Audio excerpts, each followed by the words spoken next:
Bom, então, eu quis trazer para vocês uma tentativa de responder a pergunta de por que que a gente ainda faz testes em animais. Por que que os testes em animais ainda existem?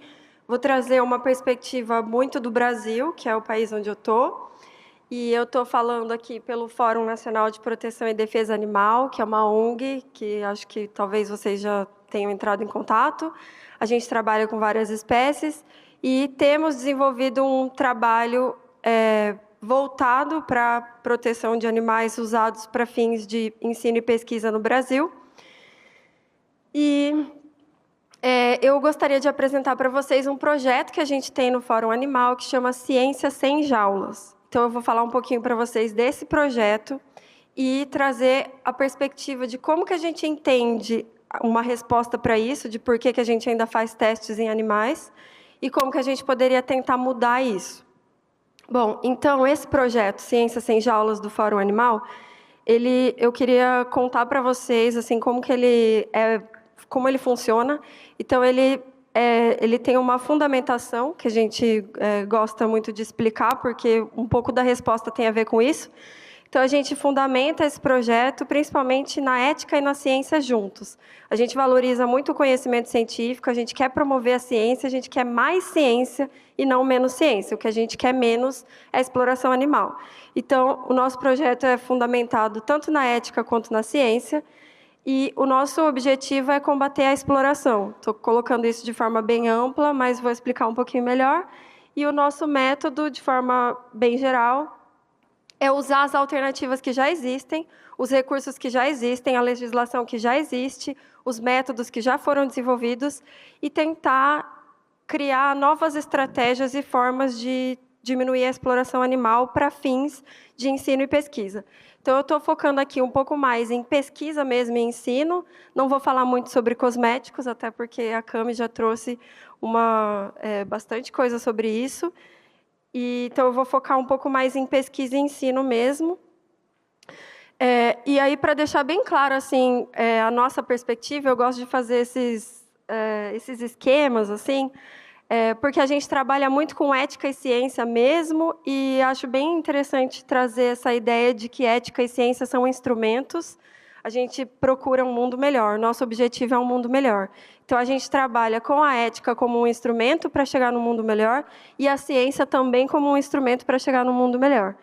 Então, o nosso método, em termos de ética, é tentar promover o bem-estar dos indivíduos que são afetados pelo que a gente está discutindo.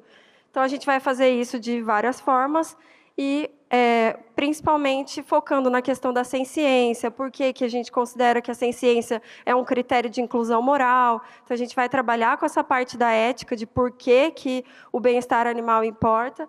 E, em relação à ciência, a gente vai trabalhar muito com a importância da ciência e produção de conhecimento. Desculpa, gente, é que o ar está muito seco. A gente vai trabalhar, então, nessa parte da ciência com a importância da produção de conhecimento, só que produzir ciência e produzir conhecimento de qualidade não precisa implicar exploração animal. Então, tudo isso na busca de chegar num mundo melhor. Então, esse é o nosso projeto, as bases dele. E, em relação à ciência, a gente trabalha muito com essa questão da ciência, porque a ciência nos mostra como nós temos razões para incluir os animais não humanos na nossa esfera de consideração moral. A ciência do bem-estar animal nos mostra que é possível saber o que os animais sentem, o que é melhor para eles e como a gente pode modificar as coisas. E a ética nos mostra como esses dois conhecimentos, tanto na ciência quanto na ciência do bem-estar animal, como esses dois conhecimentos nos trazem implicações éticas e políticas que deveriam mudar as nossas ações. Então, agora eu vou falar um pouquinho mais sobre... gostaria de convidar vocês para conhecerem melhor, porque eu não vou poder falar muito mais sobre o projeto, para poder entrar nos assuntos que a gente queria trazer aqui para vocês. Então, eu queria convidar vocês para conhecerem o nosso projeto Ciência Sem Jaulas. No nosso site do Fórum Animal, a gente tem a versão em inglês também, em português e espanhol. Então, por favor, fiquem à vontade, espero que vocês consigam, e se quiserem conversar mais sobre isso, a gente vai estar disponível e tal. E aí, agora, falando um pouco mais sobre algumas questões particulares dessa área de uso de animais para pesquisa, que acho que é importante a gente notar, para que a gente consiga ser mais eficientes nas nossas tentativas de melhorar esse cenário. Então, comparando com outras formas de exploração animal que vocês têm visto aqui, né, para fins de alimentação e de outras coisas, é interessante notar que, no caso dos experimentos, do uso de animais para a ciência, existe uma justificativa, uma crença, até mais do que uma justificativa, uma crença muito forte de que o uso de animais é necessário para o desenvolvimento científico. A gente já sabe que essas justificativas são uma tendência na resposta das pessoas de por que elas praticam o que elas fazem que contribui com a exploração animal. Então, a gente já sabe por estudos de psicologia moral e dessas áreas que investigam as razões pelas quais as pessoas continuam explorando os animais, que as razões mais comuns são é porque é necessário, é porque é normal, é porque é gostoso, né, no caso da alimentação. Mas, no caso da experimentação animal, a justificativa do necessário é muito forte. Então, a gente precisa entender isso e saber como contra-argumentar essa justificativa. E aí a gente tem também, a gente gosta muito dessas perspectivas de psicologia social que explicam muito de por que a sociedade continua explorando os animais. E uma outra perspectiva é o desengajamento moral, é uma área de estudo que mostra que existem tendências nessas justificativas que a gente pode tentar desconstruir e questionar. E aí, agora, entrando mais especificamente na pergunta que eu queria tentar trazer uma proposta de resposta para vocês, por que os testes ainda existem. Então, no nosso entendimento, né, na perspectiva desse projeto, os testes ainda existem porque o sistema está muito rígido, é muito consolidado.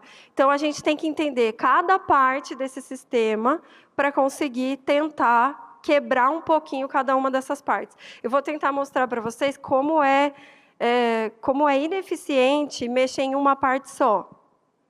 Então, a gente pode pensar que a gente tem, basicamente, 2 grupos de causas para esse sistema rígido, que são as causas ideológicas, que é tudo aquilo que a gente já sabe, que vocês têm visto aqui, né? Então, a gente vive numa sociedade que tem uma ideologia dominante, antropocêntrica, a valorização dos seres humanos acima das outras espécies. A gente sabe também que a gente tem uma base moral especista, que é de avaliar os animais de acordo com a espécie deles. Sabemos também que temos uma perspectiva carnista, que é de ver os animais como instrumentos. Tudo isso é consolidado na nossa sociedade e compõe um paradigma moral muito forte. Então, isso a gente já sabe. A gente tem essas causas ideológicas que também atuam no uso de animais para pesquisa. Aí a gente tem também as causas logísticas. O sistema ele já está tão consolidado que tudo é muito pronto para isso. Então, as instalações de pesquisa são preparadas para fazer pesquisa com animais. Os profissionais sabem fazer desse jeito. Os métodos são baseados no uso de animais. Isso desde o século XIX. Então, a gente tem tanto as causas ideológicas quanto um sistema que só trabalha desse jeito. Então, isso forma um sistema muito rígido e muito difícil de mudar, que leva à estagnação.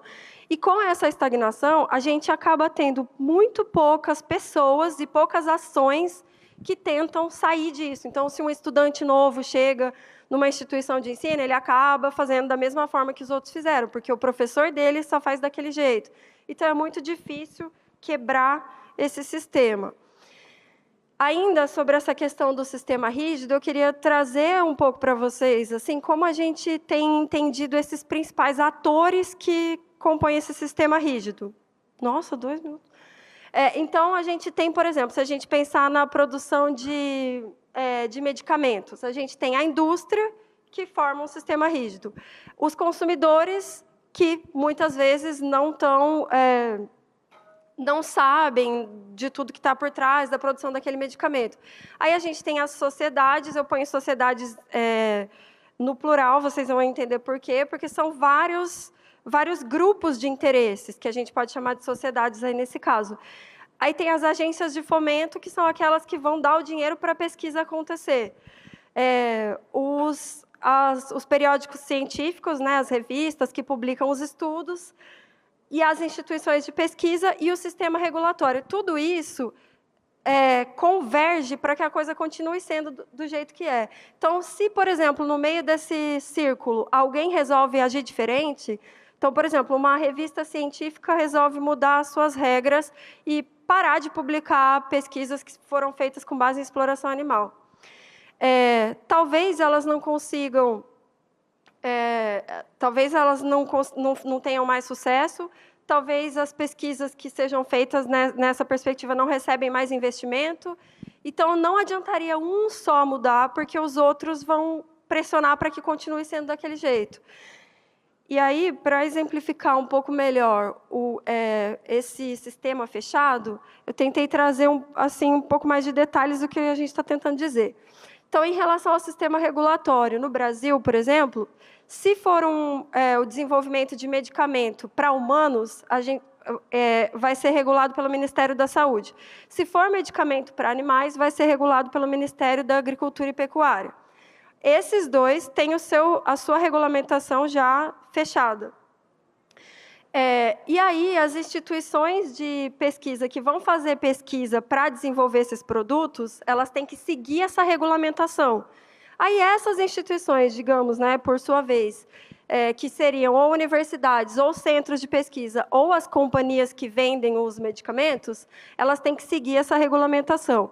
Elas têm que vender para o público delas. E ali as sociedades eu separei nesses grupos de interesse, porque a gente pode considerar que a Sociedade Protetora de Animais, por exemplo, tem o seu interesse em parar de usar animais. As sociedades, por exemplo, Federação das Indústrias Farmacêuticas, têm os seus interesses em continuar fazendo a pesquisa do jeito que é. E tem o restante da sociedade que está alienado e não está nem sabendo o que está acontecendo. Então, a gente tem pelo menos esses 3 grupos sociais. E em relação à indústria, como eu tinha falado para vocês, dependendo do tipo de indústria, é o tipo de regulamentação. Mas a gente pode separar em 3 grupos, que são a indústria farmacêutica para medicamentos humanos, a indústria para produtos veterinários, outros materiais que também são testados em animais, todo tipo de material que vai para o público tem que ser testado em animais pela regulamentação, e os cosméticos.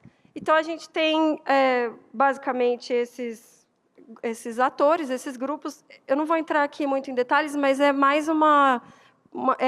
um exemplo de como existem interesses conflitantes. Aqui no Brasil, a gente tem, no Conselho Nacional de Controle e Experimentação Animal, a gente tem os interesses representados de vários setores da sociedade que usam animais para desenvolvimento de pesquisa. Então, quando eu falei dessas instituições de pesquisa, eu comentei dos centros de pesquisa, né? Então, as pesquisas podem ser feitas em instituições de pesquisa que podem ser universidades, podem ser empresas e podem ser os centros de pesquisa, que é um exemplo do Instituto Royal. Não sei se vocês acompanharam, né, tudo que já aconteceu, quando houve a invasão do Instituto Royal e a libertação desses beagles. Então, o Instituto Royal era um centro de pesquisa. Esse centro de pesquisa atende à regulamentação. Então, digamos que uma companhia de produtos que desenvolve medicamentos contrata o centro de pesquisa para fazer a pesquisa deles, para vender para o público.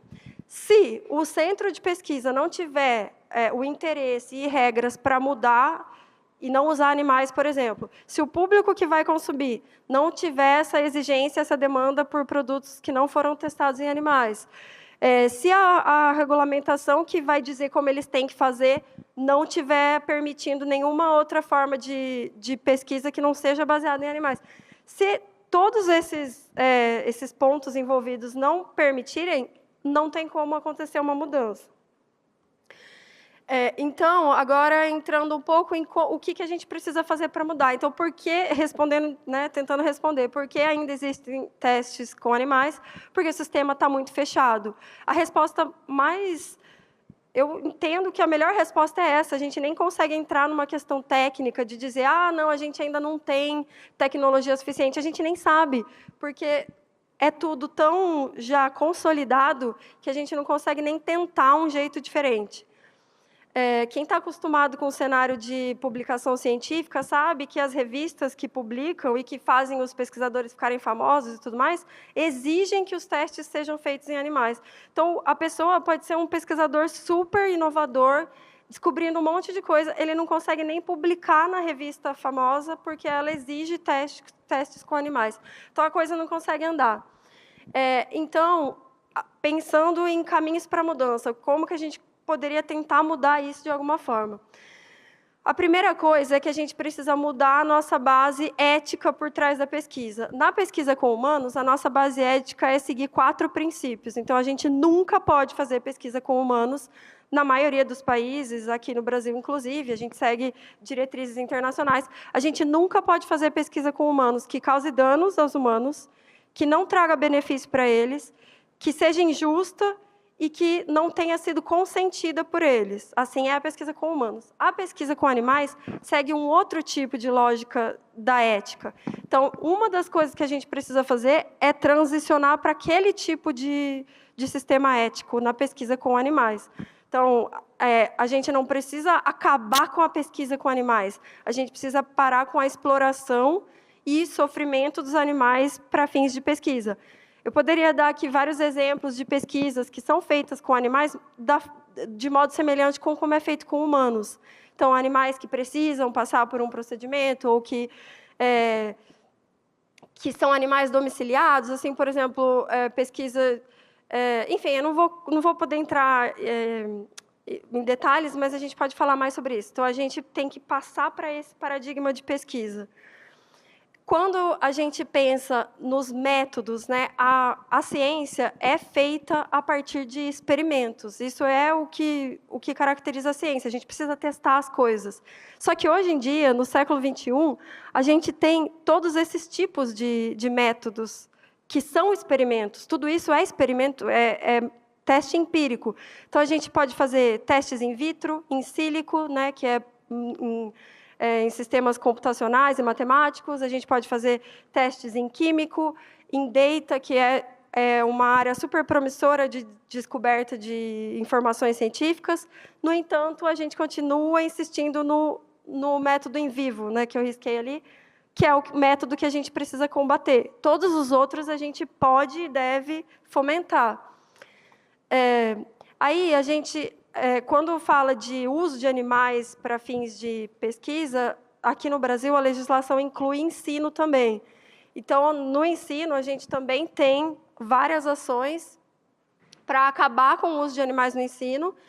E vou passar, assim, só para não deixar de falar tudo, mas a gente pode conversar mais também sobre essa questão do ensino, mas o ensino está um pouco mais avançado. A gente conseguiu proibir um pouco mais no ensino do que na pesquisa. Então, a gente tem um problema também que a gente precisa entender isso e resolver, que é por que a sociedade se envolve tão pouco com as questões de experimentação. Mesmo no movimento de proteção animal e no veganismo, por que a gente vê tão pouco as pessoas se envolvendo com esse assunto? Será que é porque, de fato, é difícil de acessar as informações, é feito num ambiente muito técnico, ou será que tem a ver com empatia? Será que é porque as espécies mais usadas em experimentação são espécies que a gente tem menos familiaridade, porque são principalmente os roedores? Será que existe uma barreira técnica? Então, a gente precisa entender por que essa questão ainda não é tão abordada. No Fórum Animal, a gente tem um curso de formação para pessoas que têm interesse em atuar pelos animais no contexto da pesquisa. E aí, nesse curso, a gente aborda toda a legislação, essa parte de ética, né, que eu comentei um pouquinho, né, e a gente tenta preparar essas pessoas para que elas possam atuar nesse contexto de experimentação e ensino. E a gente desenvolveu um guia que é recomendado para qualquer pessoa que queira atuar em prol dos animais, no sentido de acabar com esse uso prejudicial, né, que a gente chama, com a exploração de animais para fins de ensino e pesquisa. Esse guia está disponível. Eu deixei ali os QR Codes, mas depois a gente pode conversar também sobre isso, se vocês tiverem interesse. E esse guia busca ajudar as pessoas a fazerem algo pelos animais que são explorados para fins de ensino e pesquisa.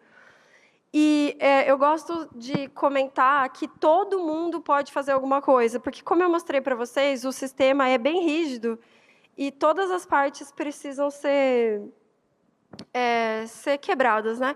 Então, todo mundo pode fazer alguma coisa.